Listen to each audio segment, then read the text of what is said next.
கிறிஸ்தேசுவில் அன்பிற்கும் பாசத்திற்கும் இனிய அன்பான இறை மக்களே, ஆராதனை வலையொலியின் அன்பான நேயர்களே, உங்களோடு பொதுக்காலத்தினுடைய 16வது ஞாயிறினுடைய நற்செய்தியை வாசித்து அந்த நற்செய்தியின் ஒளியில் இறைவன் நமக்கு தருகின்ற அர்த்தமுள்ள சிந்தனைகளை உங்களோடு பகிர்ந்து கொள்ள விரும்புகிறேன்.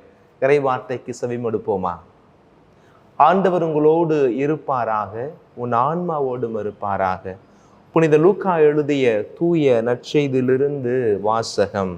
ஆண்டவரே, மாட்சி உமக்கே. லூக்கா நற்செய்தி 10வது அதிகாரம் 38 தொடங்கி 42 வரையுள்ள இறை வார்த்தைகள். அக்காலத்தில் இயேசு ஓர் ஊரை அடைந்தார். அங்கே பெண் ஒருவர் அவரை தம் வீட்டில் வரவேற்றார். அவர் பெயர் மார்த்தா. அவருக்கு மரியா என்னும் சகோதரி ஒருவர் இருந்தார். மரியா அவருடைய காலடி அருகில் அமர்ந்து அவர் சொல்வதை கேட்டுக்கொண்டிருந்தார். ஆனால் மார்த்தா பற்பல பணிகள் புரிவதில் பரவலாகி இயேசுவிடம் வந்து, ஆண்டவரே, நான் பணிவிடை செய்ய என் சகோதரி என்னை தனியே விட்டு விட்டாளே, உமக்கு கவலை இல்லையா? எனக்கு உதவி புரியும்படி அவளிடம் சொல்லும் என்றார். ஆண்டவர் அவரை பார்த்து, மார்த்தா மார்த்தா, நீ பலவற்றை பற்றி கவலைப்பட்டு கலங்குகிறாய். ஆனால் தேவையானது ஒன்றே. மரியாவோ நல்ல பங்கை தேர்ந்தெடுத்து கொண்டாள், அது அவரிடமிருந்து எடுக்கப்படாது என்றார். ஆண்டவரின் அருள்வாக்கு. கிறிஸ்துவே உமக்கு புகழ். அன்பார்ந்த இறை மக்களே, நற்செய்தியை வாசிக்க கேட்டோம்.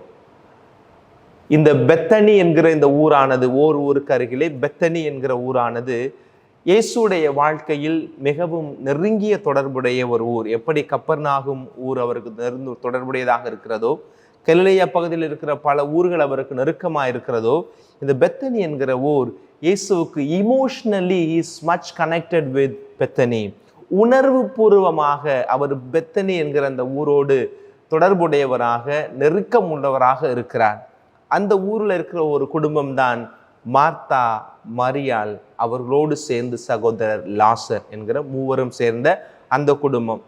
விவிலியத்தில் குறிப்பாக யோவான் நற்செய்தியில மட்டுமே இயேசு ஆண்டவர் 6 முறை அந்த பெத்தனி என்கிற அந்த கிராமத்திற்கு சென்றதாக குறிப்பு உள்ளது நமக்கு. அதற்கான சான்றுகள் 6 இடங்களில் யோவான் நற்செய்தியில மட்டுமே இருக்கிறது. அப்பா அம்மா இல்லாத ஒரு குடும்பமாக இருப்பதற்கான வாய்ப்பு இருக்கு. ஏன்னா அம்மா அப்பா இருக்கிறதா அந்த இடத்துல எங்கேயுமே குறிப்புகள் இல்லை. மார்த்தா, மரியாள், அவரோடு சேர்ந்து லாசர், அவருடைய நெருங்கிய நண்பர் வட்டாரத்துல இந்த குடும்பத்தை, பெத்தனி குடும்பம் இயேசுவுக்கு மிகவும் நெருக்கமான ஒரு குடும்பமாக இருக்கிறது. அப்போ இன்றைக்கு பார்க்கிற பொழுது மார்த்தாவுடைய வீட்டிற்கு செல்கிறார் அப்படின்னு தான் போட்டிருக்கு. அப்படின்னா மார்த்தா தான் குடும்பத்துடைய தலைவியாக, அக்காவாக இருக்கிறாள். சகோதரி அப்படின்னுங்கிற பொழுது மூத்த சகோதரியாக பொறுப்பெடுக்கிறாள். மரியாள் அவருடைய சகோதரியாக, சிறியவனாகவும் அவர்களோடு சேர்ந்து லாசரும் இருப்பதாக இருக்கிறது. ஆனால் இந்த குறிப்பான இந்த விவிலிய பகுதியில் லாசர் வர்றதில்லை. இவங்க 2 பேர் தான் அங்கே இருப்பதாக நம்ம பார்க்கிறோம்.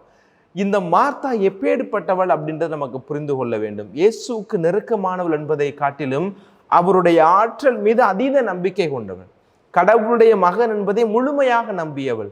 இயேசுவால் எதையும் செய்ய முடியும் என்பதை ஆழமாக உள்ளூர உணர்ந்து அதை அறிக்கையிட்டவள் யார் என்றால் மார்த்தாள். இது எப்படி ஃபாதர் இவ்வளவு ஆணித்தரமாக சொல்லுகிறீர்கள்? யோவான் நற்செய்தி 11வது அதிகாரத்தில் அந்த 32வது வசனத்துல சொல்லுவார் இல்லையா, ஆண்டவரே, நீர் மட்டும் இருந்திருந்தால் என் சகோதரன் இறந்திருக்க மாட்டான். ஆண்டவரே, நீர் மட்டும் இருந்திருந்தால் என் சகோதரன் இறந்திருக்க மாட்டான். என் சகோதரன் இறப்பை தழுவி இருக்க மாட்டான். உன்னுடைய வருகையின்மை என்னுடைய சகோதர உயிரை எடுத்து விட்டது அப்படின்னா, இறக்கும் தருவாயில் இருந்தாலும் நீர் உயிர் கொடுக்கக்கூடியவர் என்பதை நம்புகிறேன் என்பதை அறிக்கையிட்டு சொல்லுகிறார். அப்பதான் ஆண்டவர் இந்த வசனத்தை சொல்லுவார், உயிரோடு வாழ்கையில் என்னிடம் நம்பிக்கை கொள்கிறவன் இறப்பினும் வாழ்வான் என்று சொல்லுகிறார். அந்த நம்பிக்கையின் அடிப்படையில் தான் லாசருக்கு அந்த இடத்தில் ஆண்டவர் உயிர் கொடுத்த அந்த உயிர்த்தெழ செய்த நிகழ்வு, உயிர் கொடுத்து மீண்டுமாய் வர செய்த நிகழ்வு நமக்கு கொடுக்கப்பட்டிருக்கிறது. ஆக இப்பேற்பட்ட நம்பிக்கை கொண்ட மார்த்தாவை எப்பொழுதெல்லாம் இந்த குறிப்பிடத்தக்க வசனம் வருகிறதோ அல்லது இந்த இறைவார்த்தை பகுதி வருகிறதோ, அவளுடைய நம்பிக்கையும் அவளுடைய செயல்பாடும் கேள்விக்கு உட்படுத்தப்படும். எப்படி இயேசு அந்த இடத்திற்கு வந்திருக்கிறார், தன்னுடைய வீட்டுக்கு வந்திருக்கிறார். வீட்டுக்கு விருந்தாடி வந்தால் நம்மெல்லாம் என்ன செய்வோம்? வீட்டுக்கு யார் விருந்தாடி வந்தாலும், இப்போ நீங்களே ஒரு வீட்டுக்கு விருந்தாளியாக போறீங்க அப்படின்னா உங்களை எவ்வளவு தூரம் கவனிக்கிறாங்களோ அதை வச்சு தான் நம்ம அடுத்த முறை அந்த வீட்டுக்கு போகிறதா வேணாமா அப்படின்றத முடிவு செய்வோம். இப்போ நாங்களே ஒரு சில நேரங்களில் குருக்களை நீங்கள் கூப்பிட்றீங்க, உங்கள் சொந்தக்காரங்க உங்கள் வீட்டுக்கு வர்றாங்க, நீங்கள் நல்லா அவங்களுக்கு வயிறார உணவு கொடுத்து ஓடி ஆடி அவங்க வந்ததுக்கப்புறம் நல்லா கவனிச்சிங்க அப்படின்னா அந்த நிகழ்வுகள் எல்லாம் மனசில் இருக்கும். அவங்க 4 பேர்கிட்ட போய் சொல்லுவாங்க, உங்களுக்கே அது சந்தோஷமாக இருக்கும். நீங்களும் 4 பேர்கிட்ட நான் போயிட்டு வந்தேன் அப்படின்னு சொல்லும் போது அவங்க உங்களை எப்படி கவனிச்சாங்க அப்படின்றத உச்சி முகர்ந்து நாம் என்ன செய்வது உண்டு? அதை பிறரோடு பகிர்வது உண்டு. உபசரிப்பு என்பது தமிழ் கலாச்சாரத்தில் மிகவும் மிகவும் முக்கியமான ஒன்று. நீங்கள் பல இடங்களில் பார்த்தீங்கன்னா தமிழ் கலாச்சாரமும் யூத கலாச்சாரமும் ரொம்ப நெருக்கமாக ஒத்து போகுவது உண்டு. அவங்களும் குடும்பத்துக்கு முக்கியத்துவம் கொடுப்பாங்க, நம்ம தமிழ் சமூகத்தை போலவே. உபசரிப்பு அவர்களுக்கு மிக மிக அவசியமான ஒன்றானது, முக்கியமான ஒன்றானது. அப்போ ஒரு வீட்டினுடைய தலைவியாக தாய் தகப்பன் இல்லாத ஒரு சூழ்நிலையில மார்த்தா தான் தன்னுடைய வீட்டிற்கு வந்திருக்கிறவர்களை கட்டாயம் உபசரிக்க வேண்டும் அப்படின்ற நிலையில இயேசு வந்த உடனே அவருக்கு ரொம்ப சந்தோஷத்துல அவருக்கு எல்லா விதமான பணிவிடைகளையும் அவர் செய்யக்கூடியவனாக இருக்கிறாள். ஆனால் மரியாள் அடுத்த ஒரு பங்கை தேர்ந்தெடுத்து கொண்டால் அவள் ஆண்டவருடைய காலடியில் அமர்ந்து அவர் சொல்வதை கேட்கக்கூடியவனாக அந்த இடத்துல இருக்கிறாள். இது ரெண்டையும் பார்க்கும் பொழுது மார்த்தா போல இருக்கணுமா மரியாவை போல இருக்கணுமா அப்படின்னு கேட்டுட்டு மார்த்தாவை விட மரியா விஞ்சு நிற்கிறார் என்று சொல்லி மரியாவை போல் நம் ஆண்டவருடைய காலடிகளில் அமர்ந்து அந்த செய்தியை கேட்க வேண்டும் என்று சொல்லுகிற பொழுது ஏதோ மார்த்தாவுடைய செயல்பாடு மட்டம் தட்டப்பட்டது போலவும் அவளை போல நாம் இருக்கக்கூடாது என்று சொல்லக்கூடிய நிலைமைக்கு இந்த இறைவார்த்தை நம்ம இட்டு செல்வது போல இருக்கும். ஆனால் இதனுடைய உள்ளர்த்தத்தை புரிந்து கொண்டால்தான் இயேசு அந்த இடத்தில் இந்த வார்த்தை ஏன் பயன்படுத்தினார் என்பதை நம்மளால புரிந்து கொள்ள முடியும். 2-3 பிராக்டிக்கலாக நம்ம எப்படி மார்த்தாவை போல செயல்படுகிறோம் அப்படின்றதையும் அது எந்த மனநிலையில் மாற்றிக்கொண்டால் அது நம்முடைய ஆன்மீகத்திற்கும் கடவுளோடு உள்ள நெருக்கத்திற்கு நமக்கு துணை செய்யும் அப்படின்றத நாம் புரிந்து கொள்ள முடியும் என்று நினைக்கிறேன். முதல்ல மார்த்தா செய்த தவறு என்ன அப்படின்னு சொல்லி பார்த்தா இதைத்தான் நான் பார்க்கிறேன். அன்னைக்கு மார்த்தா செய்த தவறான்னு தெரியல, ஆனால் இன்னைக்கு நாம் தவறாக செல்கிறோம். என்ன? வேலையே பிரதானம் என்கிற எண்ணம். வேலையே பிரதானம் என்கிற எண்ணம். அடிக்கடி சொல்லுவாங்க இல்லையா, உழைப்பு உழைப்பு உழைப்பு. யாராவது ஒருத்தர் நல்ல ஒரு தொழில் முனைவோரை பார்க்கிறோம் அப்படின்னா ஏதாவது ஒரு துறையில் அவர் ஒரு உச்சத்தை தொட்டு இருக்கிறார் அப்படின்னு சொன்னா நம்முடைய முன்னாள் முதல்வர் கலைஞர் அவர்களை சொல்லுகிற பொழுது இந்த வார்த்தையை சொல்லுவாங்க. அவருடைய பேருக்கு என்ன நிகரான ஒரு டெஃபனிஷன் அப்படின்னா உழைப்பு உழைப்பு உழைப்பு அப்படின்வாங்க. இது அரசியல் தலைவர்களுக்கு மட்டுமல்ல, எந்த துறையில் நீங்கள் எடுத்துக்கொண்டாலும் அவங்க சொல்றாங்களோ இல்லையோ அவங்கள பத்தி பேசக்கூடியவர்கள் கொஞ்சம் மிகைப்படுத்தி சொல்றாங்களா உண்மையை சொல்றாங்களான்னு தெரியாது. ஆனால் இதை சொல்லுகிற பொழுது ஒரு ஒரு ஒரு ஸ்பெஷல் அட்டென்ஷன் அவங்களுக்கு கிடைக்கும். ஒரு குறிப்பிடத்தக்க ஒரு பார்வை அவர்கள் மீது பதியக்கூடியதாகவும் அவர்களுடைய செயல்பாடும் அவருடைய பங்களிப்பும் இந்த சமூகத்தில் எவ்வளவு அதிகமாக இருந்தது என்பதை உயர்த்தி காட்டுவதற்காக அவருடைய பெயருக்கு நிகர் என்றால் உழைப்பு உழைப்பு உழைப்பு என்றுதான் சொல்லுவோம் என்று சொல்வார்கள். உழைப்பு அவசியம். உழைப்பை பற்றி பைபிளில் நிறைய இடங்களில் கொடுக்கப்பட்டிருக்கிறது. குறிப்பாக பவுலடியாரே சொல்வார், உழைக்க மனமில்லாதவன் உண்ணலாகாது அப்படின்னு சொல்லுவார். இயேசுவே உழைத்து உண்டார் என்றெல்லாம் நாம் பார்க்கிறோம். உழைப்புக்கு அவ்வளவு முக்கியத்துவம் இருக்கிறது. ஆனால் உழைப்பே பிரதானம் அப்படின்ற ஒரு எண்ணம் வந்துடக்கூடாது. வேலை தான், வேலை வேலை வேலைன்னு வேலையிலே இருந்துடக்கூடாது. இப்படி வேலைன்னு வேலைக்கு அதையே நம்ம செய்து கொண்டிருந்தோம் அப்படின்னு சொன்னோம்னா என்னென்ன பின்விளைவுகள்லாம் ஏற்படும் அப்படின்றதுக்கு மார்த்தா ஒரு மிகப்பெரிய ஒரு உதாரணமாக இருக்கிறார். ஆனால் எந்த மனநிலையில மார்த்தா செய்தார் என்று சொல்லவில்லை. மார்த்தா இயேசுவை கவனிக்கணும், அவர் நான் வந்திருக்கிறாரு, 4 இடங்களுக்கு போயிட்டு வரவர் நம்ம வீட்டுக்கு வந்திருக்கிறாரு, நல்லா அவருக்கு உணவு கொடுக்கணும், நல்லா பசியார உணவு கொடுக்கணும், அவருக்கு குடும்பமும் இல்லை, அவரை கவனிச்சுக்கிறதுக்கு யாருமே இல்லை, நம்மகிட்ட வருகிற பொழுது ஒரு சகோதரனுக்கு செய்ய வேண்டிய கடமை, ஒரு நண்பனை கவனிக்க வேண்டியதனுடைய கடமை அப்படின்னு நினைச்சுதான் மார்த்தா அன்றைக்கு பரபரப்பாக ஆண்டவரே சொல்றாரு, பற்பல வேலைகளில் நீ பரபரப்பாக இருந்தாய் அப்படின்னு சொன்னார் இல்லையா. இன்றைக்கு ஆண்டவர் அதே வார்த்தையை நம்மளை பார்த்து சொல்றார், நீங்கள் பல காரியங்களை குறித்து பற்பல காரியங்களை குறித்து பரபரப்பாக இருக்கிறீர்களா? இருக்கிறோம். இது வார்த்தை நமக்கு மிகவும் அதிகமாகவே பொருந்தும். இந்த பரபரப்பான உலகத்துல இந்த உலகம் நமக்கு சொல்றதே என்ன சொல்லுதுன்னா, உழைத்து கொண்டே இரு, ஓடிக்கொண்டே இரு அப்படின்னு நமக்கு சொல்லுகிறது. இந்த உழைப்பை மையப்படுத்தி வேலையை மையப்படுத்தி ஓடிக்கொண்டே இருக்கிற பொழுது நம்ம அறிந்தும் அறியாமலும் பல காரியங்களை இழந்து விடுவோம். முதல் காரியம், குடும்பத்தை இழந்துருவீங்க நீங்க. எத்தனை குடும்பங்களில் இந்த பிரச்சனை இருக்கிறது தெரியுமா? கணவனாக இருக்கலாம், மனைவியாக இருக்கலாம், அவர்கள் எல்லாம் ஒரு சில வீடுகளில் கணவனும் மனைவியுமே உழைக்கக்கூடியவர்களாக, வேலைக்கு போகக்கூடியவர்களாக இருக்கிறாங்க அப்படின்னு சொன்னால், அந்த குடும்பத்திற்கென்று ஒரு சரியான நேரம் ஒதுக்காமல், உறவுகளுக்கென்று சரியான நேரம் ஒதுக்கி அன்பை, மகிழ்ச்சியை, சந்தோஷத்தை, கவலையை, அவருடைய உணர்வுகளை பகிர்ந்து கொள்ளாத சூழ்நிலையில் வேலையே குடும்பத்தை நாசமாக்கி விடக்கூடிய சூழல் இன்றைக்கு இருக்கிறது. கணவனும் மனைவியும் வேலைக்கு போகக்கூடிய இடங்கள்ல ஒருவேளை கணவன் மட்டுமே வேலைக்கு போகிறார் அல்லது மனைவி மட்டுமே வேலைக்கு போகிறார் என்று சொன்னாலும் கூட, அவர்களில் ஒருவர் சரியான விதத்தில் குடும்பத்திற்கென்று நேரம் ஒதுக்காமல், ஜெபத்திற்கென்று நேரம் ஒதுக்காமல், குடும்பத்தோடு வெளியிலே செல்வதற்கான உணர்வு பரிமாற்றத்திற்கு ஒரு நேரம் ஒதுக்காத சூழ்நிலையில குடும்பங்களை கெடுக்கக்கூடியதாக இன்றைக்கு வேலையே பிரதானம் என்கிற ஃபார்முலா அமைந்திருக்கிறது. குடும்பத்தை மட்டுமல்ல, ஒரு சில நேரங்களில் பிள்ளைகள் வேலைக்கு போகக்கூடிய சூழ்நிலைக்கு வந்துட்டாங்க அப்படின்னா, அவர்கள் பெற்றோரை கவனிப்பதில்லை. பெற்றோரும் குடும்பத்தின் அங்கமாகத்தான் இருக்கிறார்கள். குடும்பம் என்று பாதிக்கப்படுகிறது. அத்தோடு குடும்பத்தோடு சேர்ந்து வருகிற நண்பர்களை இழந்து விடுகிறோம். நண்பர்கள் மிக மிக அவசியமானவர்கள். நல்ல நண்பர்களாக இருக்க வேண்டும் என்பது நம்முடைய எதிர்பார்ப்பு. இருக்கணும் என்பது நம்முடைய வாழ்க்கையை நாம் திருத்தி கொள்வதற்கு, உயர்த்துவதற்கு நமக்கு பயன்படும். சில நேரங்களில் வேலையை சொல்லி சொல்லி சொல்லி நாம் என்ன செய்கிறோம் அப்படின்னா, நண்பர்களுக்கான நேரத்தை ஒதுக்காமல் போய்விடுகிறோம். அப்படி வேலை தான் பிரதானம்னு இருந்துட்டு, நண்பர்களுக்கு சரியான நேரம் ஒதுக்காமல் இருந்துட்டு, நமக்கு நாளைக்கு ஒரு தேவை வருகிற பொழுது, நண்பர்கள் என் கூட இல்லையே, அவர்கள் எனக்கு உறுதுணையாக நிற்கவில்லை என்று அவர்கள் மீது கோபம் கொள்கிற பொழுது மனவச்சாத்தவம் வந்து உறவுகளும் பிரிந்து போகிறது. வேலையே பிரதானம் என்கிற இந்த ஃபார்முலாவை பயன்படுத்துறவங்கனால குடும்பம் போகுது, நண்பர்கள் போகிறார்கள். மூன்றாவதாக கோயிலுக்கு போறவங்களா இருந்தாங்கன்னா அந்த ஆலய வட்டாரம் அடிபட்டு போய் விடுகிறது. வேலையே பிரதானம் அப்படின்னு நினைச்சிட்டு இருக்கிறாங்க அப்படின்னா, இன்றைக்கெல்லாம் சில நேரங்கள்ல ஞாயிற்றுக்கிழமைகளில் கூட வேலைக்கு போகக்கூடியவர்கள் இருக்கிறார்கள். உழைப்பு உழைப்பு உழைப்பு, அப்படி உழைத்து சேர்த்த பண்டம், உழைத்து சேர்த்த பணம், உழைத்து சேர்த்த செல்வம் இறுதியிலே நமக்கு பயன்படாமல் போய்விடும். அப்போ உழைப்பை மையப்படுத்தி வேலையே பிரதானம் என்பதை மையப்படுத்தி இருந்தோம் என்று சொன்னால், ஆலய உறவுகள் நம்மை விட்டு அகன்று போய்விடும். ஆன்மீகத்திலிருந்து நாம் என்ன செய்து விடுவோம்? அப்பாற்பட்டு போய் நின்று விடுவோம். அதோடு சேர்த்து இந்த உழைப்பை நாம் முன்னிறுத்துகிற பொழுது நாம் நம்மிடமிருந்தே அப்பாற்பட்டு போய்விடுவோம். நம்மிடமிருந்தே அப்பாற்பட்டு போயிடும். இந்த செல்ஃப் லவ் அப்படின்றது இன்றைக்கு குறைவதற்கும் வேலையே பிரதானம் அப்படின்றது ஒரு முக்கியமான காரணமாக இருக்கிறது.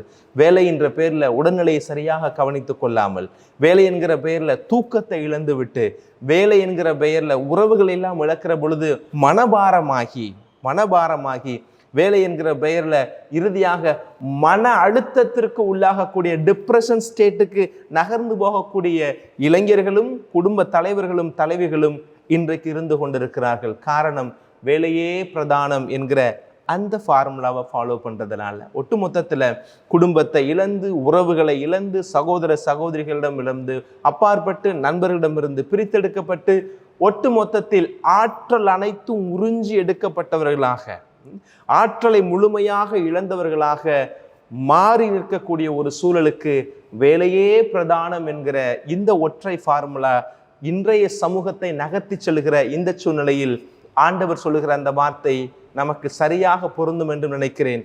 மார்த்தா மார்த்தா, நீ பற்பல காரியங்களை குறித்து கவலை கொள்ளக்கூடியவளாக இருக்கிறாய் என்பது. இரண்டாவது, எனக்கு பிடித்தமான பகுதி இந்த இரண்டாவது பகுதி. இரண்டாவது சொல்லப்படுகிற செய்தி என்ன அப்படின்னா, காலம் அறிந்து செயல்பட வேண்டும். காலம் அறிந்து செயல்பட வேண்டும். எல்லாவற்றுக்கும் ஒரு காலம் இருக்கிறது. எல்லாவற்றுக்கும் ஒரு காலம் இருக்கிறது. அதை அப்பதான் செய்யணும் அப்படின்னு நம்ம முன்னோர்கள் சொல்லி வைத்திருக்கிறார்கள். இதை இப்படி செய்தால்தான் இதற்கான பலன் அப்படி கிடைக்கும், அதை அப்படி செய்தால்தான் இதற்கான பலன் இப்படி கிடைக்கும் அப்படின்றத விவிலியமும் சொல்லி வச்சிருக்குது. என்ன ஃபாதர் அது இதுன்னு பேசிட்டு இருக்கிறீங்க அப்படின்னு சொல்ல வேணாம். இந்த அது என்ன, இந்த இது என்ன அப்படின்றதுக்கு பைபிள்ல சபை உரையாளர்கள் புத்தகம் 3வது அதிகாரத்தின் 1வது வசனத்திலிருந்து 11வது வசனம் வரை வாசிங்கன்னா உங்களுக்கு தெரியும் காலம் அறிந்து செயல்பட வேண்டும் என்பது. ஒவ்வொன்றுக்கும் ஒரு நேரம் உண்டு. சபை உரையாளர் 3வது அதிகாரத்தில் 1வது வசனமே சொல்லுகிறது, ஒவ்வொன்றுக்கும் ஒரு நேரம் உண்டு, உலகில் நடக்கும் ஒவ்வொரு நிகழ்ச்சிக்கும் ஒரு காலம் உண்டு. எல்லாத்துக்கும் ஒரு நேரம் இருக்குது, எல்லாத்துக்கும் ஒரு காலம் இருக்கிறது. எல்லாத்தையுமே எல்லா நேரமும் செய்ய முடியாது, எல்லாத்தையும் எல்லா நேரமும் செய்ய முடியாது. காலம் அறிந்து செயல்பட வேண்டும் அப்படின்றதுக்காக நான் சொல்றேன். இதை எப்படி மார்த்தாவோடு தொடர்பு படுத்துவோம் என்பதை பின்னாடி நம்ம பார்க்கலாம். கடவுள் ஒவ்வொன்றையும் அதன் காலத்தில் செம்மையாக செய்கிறார். கடவுளே ஒவ்வொன்றையும் எப்பப்போ எதை செய்யணுமோ அப்பப்போ தான் அதை செய்கிறாராம். நான் சொல்லல, சபை உரையாளர் சொல்லுகிறார். கடவுள் ஒவ்வொன்றையும் அதனதன் காலத்தில் செம்மையாக செய்கிறார். மழை பொழிய செய்ய வேண்டிய நேரத்தில் மழை பொழிய செய்கிறார். இயற்கையோட ஒரு இயற்கையாக நிகழக்கூடிய காரணமாக இருந்தாலும் இந்த இயற்கையை இயக்கக்கூடிய ஆண்டவர் அந்த காலத்தையும் சூழலையும் சரியாக செய்கிறார். அந்தந்த நேரத்தில் அதை செயல்பட வைக்கிறார். காலத்தை பற்றிய உணர்வை மனிதருக்கு தந்திருக்கிறார் அப்படின்னு சபையுரையாளர் 3வது அதிகாரத்தின் 11வது வசனம் சொல்லுகிறது. 1வது வசனம் என்ன சொல்லுகிறது? ஒவ்வொன்றுக்கும் ஒரு நேரம் உண்டு, உலகில் நடக்கும் ஒவ்வொரு நிகழ்ச்சிக்கும் ஒரு காலம் உண்டு. 11வது வசனம் சொல்லுகிறது, கடவுள் ஒவ்வொன்றையும் அதனதன் காலத்தில் செம்மையாக செய்கிறார். காலத்தை பற்றிய உணர்வை மனிதருக்கும் தந்திருக்கிறார், மனிதருக்கு தந்திருக்கிறார். அப்போ குறிப்பறிந்து, காலத்தின் தேவை அறிந்து, இடம் பொருள் ஏவல் அறிந்து செயல்படக்கூடிய ஆற்றலை ஆண்டவர் நமக்கு தந்திருக்கிறார். அதை பயன்படுத்தாத பொழுது கடவுள் நம்மை கேள்விக்கு உட்படுத்துவார். அந்த கேள்வியை தான் மார்த்தா மேல இந்த இடத்துல இயேசு வைக்கிறார். என்ன சொல்றாரு? நீ பற்பல காரியங்களை குறித்து நீ இந்த நேரத்துல ரொம்ப கவலைப்படுற, ஆனா பாரு உங்க தங்கச்சி காலத்திற்கு ஏற்ற ஒரு காரியத்தை இப்போது தேர்வு செய்து விட்டாள் அப்படின்னு சொல்றார். இப்ப இந்த பின்புலத்தை பாருங்க. என்ன பின்புலம்? ஏன் காலம் அறிந்து செயல்பட வேண்டும், அதுக்கு உரிய காரியத்தை அப்பப்பதான் செய்யணும்னு ஏன் ஆண்டவர் சொல்றாரு அப்படின்னா, இப்போ நான் சொல்லுகிற பொழுது இந்த சபை உரையாளரை உங்களால் தொடர்படுத்தி பார்க்க முடியும். எப்படி? இந்த பயணமானது 6வது பயணமாக பெத்தனிக்கு இயேசு செல்வதாகவும், இந்த பயணம் தன்னுடைய இறுதி நிகழ்வாக இறப்பை நோக்கி எருசலேம் போகிற ஆண்டவர் கலங்கிய மனதோடு தன்னுடைய மன ஆறுதலுக்காக மார்த்தா வீட்டிற்கு சென்றதாக இந்த பகுதியானது தொடர்கிறது. நீங்கள் சற்று யோசிச்சு பார்த்தீங்கன்னா இன்னும் கூட உங்களுக்கு அழகாக புரியும்.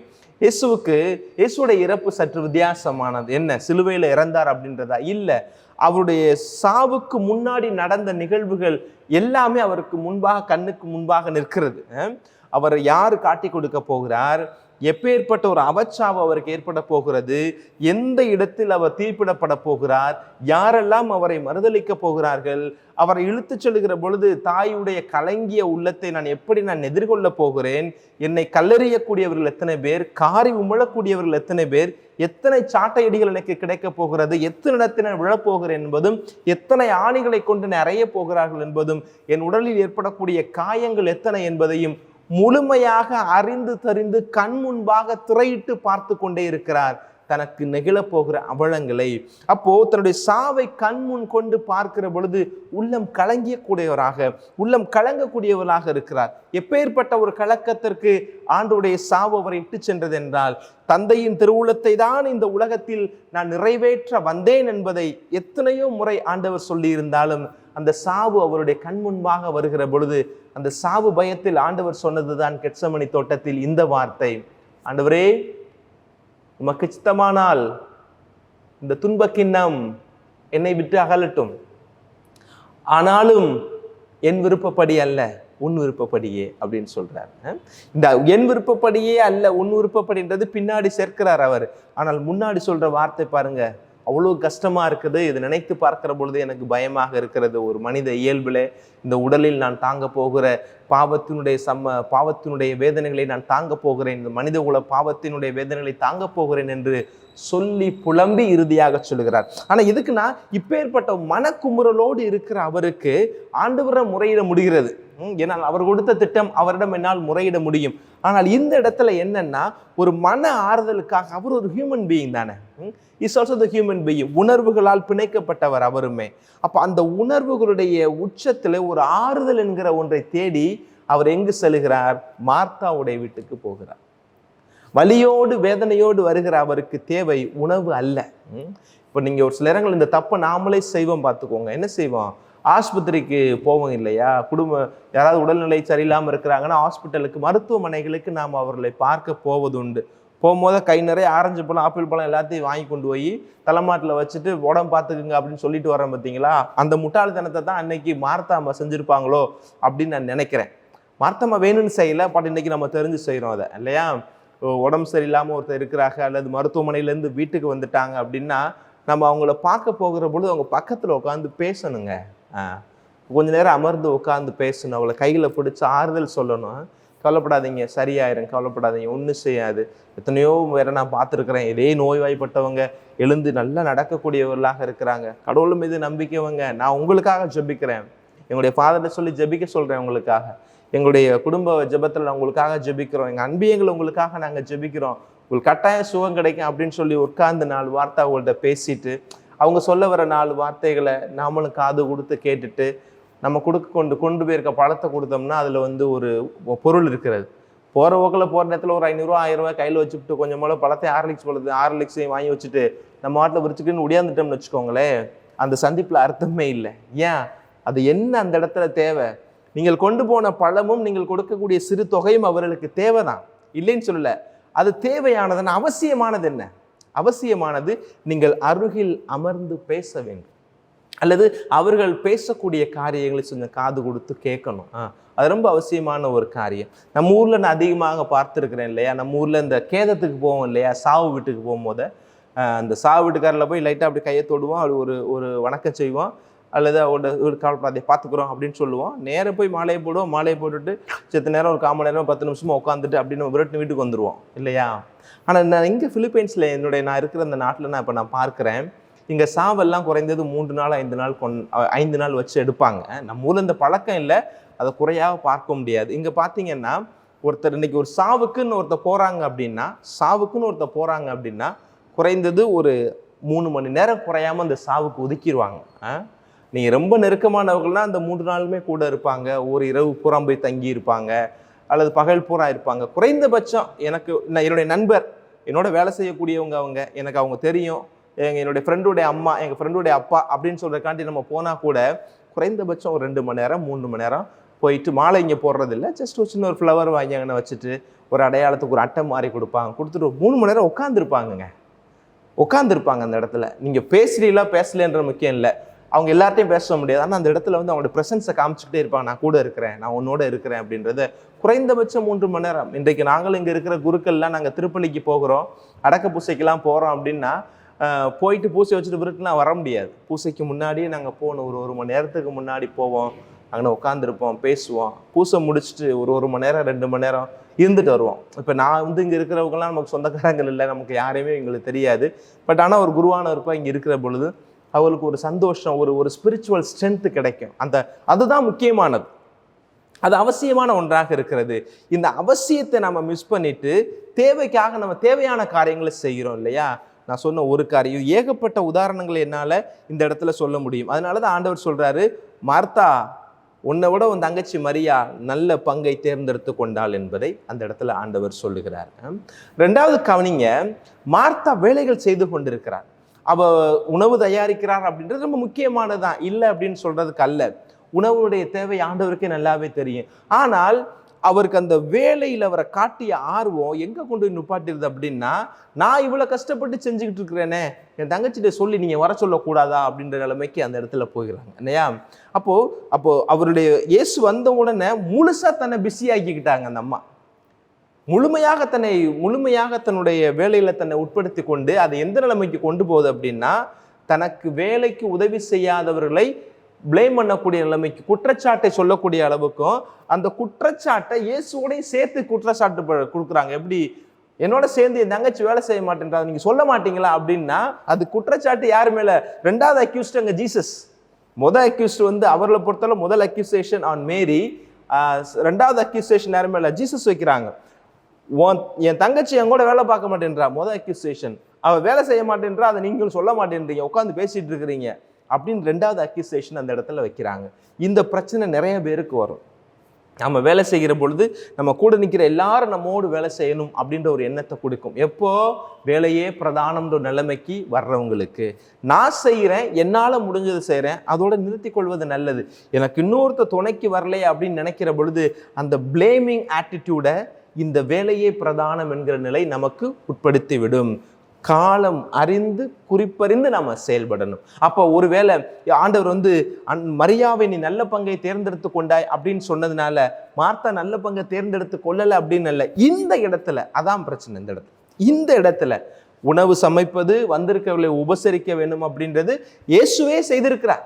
பல நேரங்களில் இயேசுவே வந்திருக்கிறவர்களை உபசரித்திருக்கிறார். அவரை உபசரிப்பதை அவரே விரும்பி இருக்கிறார். 5000 பேருக்கு உணவு கொடுத்த அந்த இடத்தை பாருங்க. காலையிலிருந்து அவர்கள் கேட்டுக்கொண்டிருக்கிறார்கள். கேட்டுக்கொண்டிருக்க வேண்டும் என்பது அவசியமானது ஒன்று. ஆனால் தேவையானது என்னது? அவர்களுக்கு உணவு கொடுக்க வேண்டும். இயேசுவே உணவு கொடுத்திருக்கிறார். லூக்கா நற்செய்தி 14வது அதிகாரத்துல 1வது வசனம் சொல்லுகிறது இல்லையா? ஓய்வு நாள் ஒன்றில் இயேசு பரிசேயர் தலைவர் ஒருவருடைய வீட்டிற்கு உணவருந்த சென்றிருந்தார். அவருக்கு சாப்பிட்றது பிடிக்கும். 4 இடங்கள்ல போய் அந்த உணவு மூலமாக, பந்தியில் அமர்வது மூலமாக உறவை பெருக்குவதில் அவர் மிகுந்த அக்கறை கொண்டவராக, நாட்டம் கொண்டவராக இருந்தார். லூக்கா நற்செய்தி 14:1 லூக்கா நற்செய்தி 21வது அதிகாரம் 12வது வசனம், இயேசு அவரிடம் உணவருந்த வாருங்கள் என்றார். சீடர்களுள் எவரும் நீர் யார் என்று இயேசுவிடம் கேட்க துணியவில்லை. அது தெரியும், இயேசுடைய உயிர்ப்புக்கு அப்புறம் நடக்கக்கூடிய ஒரு நிகழ்வு. எல்லாரும் மீன் பிடிக்க போயிடுறாங்க.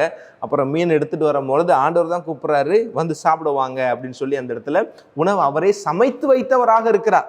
உயிர்ப்புக்கு அப்புறம் நடந்த நிகழ்வு. அவரே ஒரு குக்கா இருந்திருக்கிறார். அவர்களுக்கு சமைத்து தன்னுடைய சீடர்களுக்கு பரிமாறுகிறார். அப்போ ஒரு சில பேருக்கு இது நானும் பார்த்துருக்கேன், வீடுகளையும் பார்த்துருக்கிறேன், எனக்கு தெரிஞ்ச இடங்களுக்கு போகும்போதையும் பார்த்துருக்கிறேன். ஒரு சில பேருக்கு என் கையால் பரிமாறணும் அப்படின்றதுல ஒரு சந்தோஷம் இருக்குன்னு சொல்லுவாங்க இல்லையா?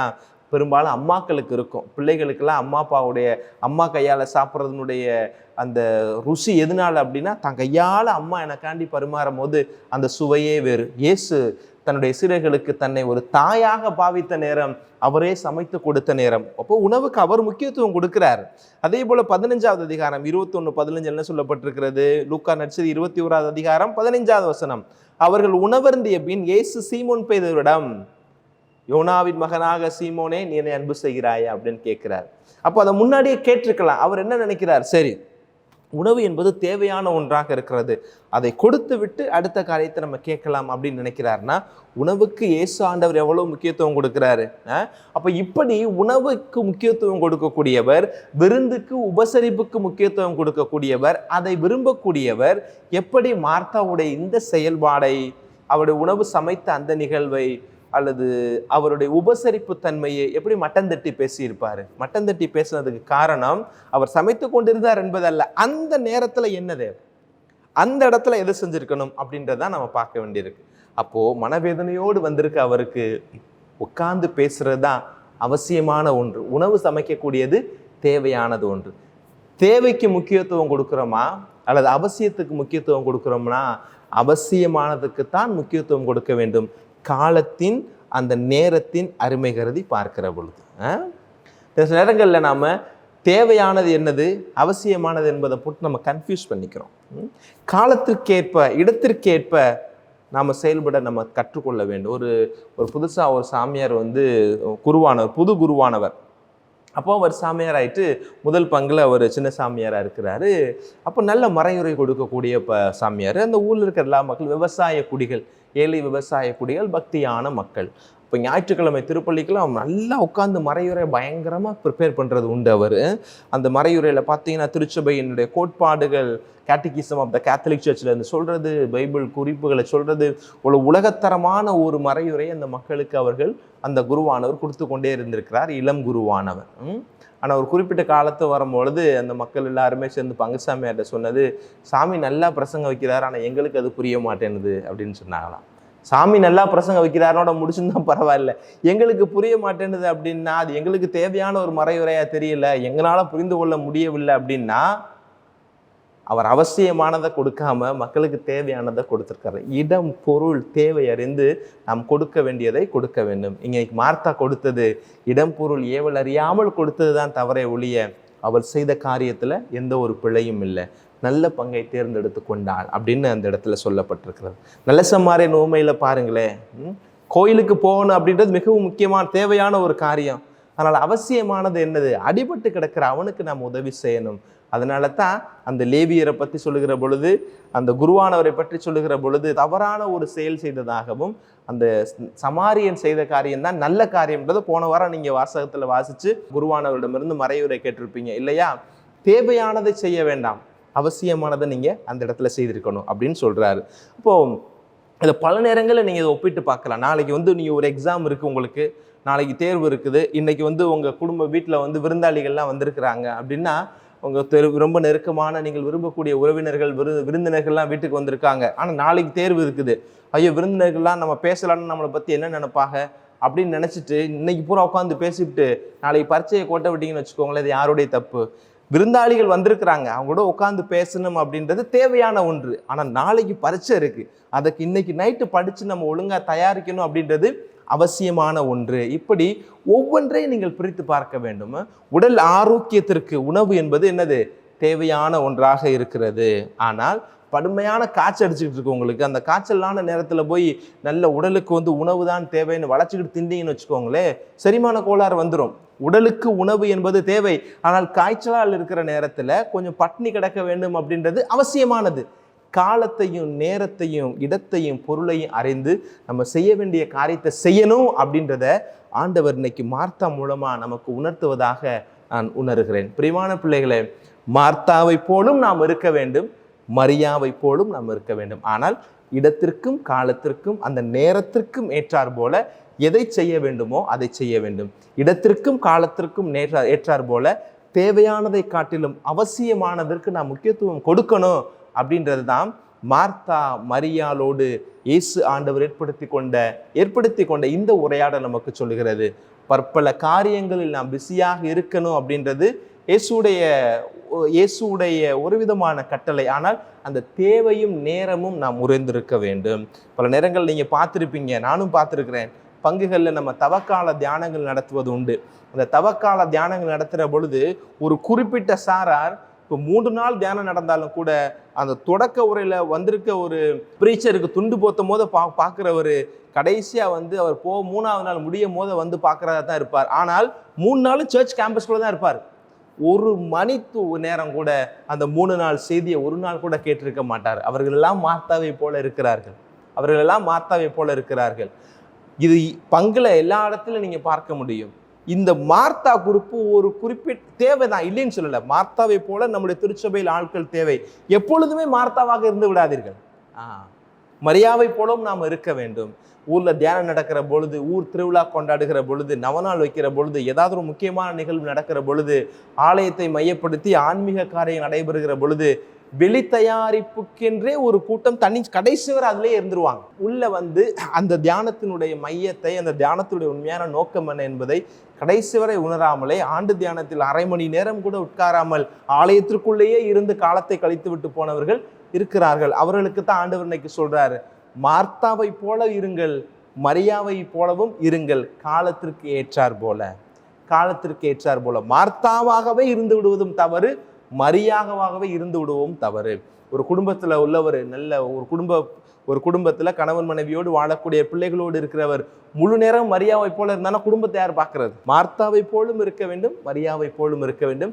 காலத்தின் இடத்தின் தேவையை குறித்து தேவையானதை செய்யாமல் அவசியமானதற்கு நீங்கள் முக்கியத்துவம் கொடுத்தால் ஆண்டவர் மெச்சிக்கொள்ளக்கூடியவராக, ஆண்டவர் ஏற்றுக்கொள்ளக்கூடிய, ஆண்டவருடைய பாராட்டுக்குரிய மக்களாக நீங்களும் நானும் மாற முடியும் என்பதைத்தான் மார்த்தா மரியா வீட்டில் ஏற்பட்ட இந்த சந்திப்பு நமக்கு சொல்லுகிறது.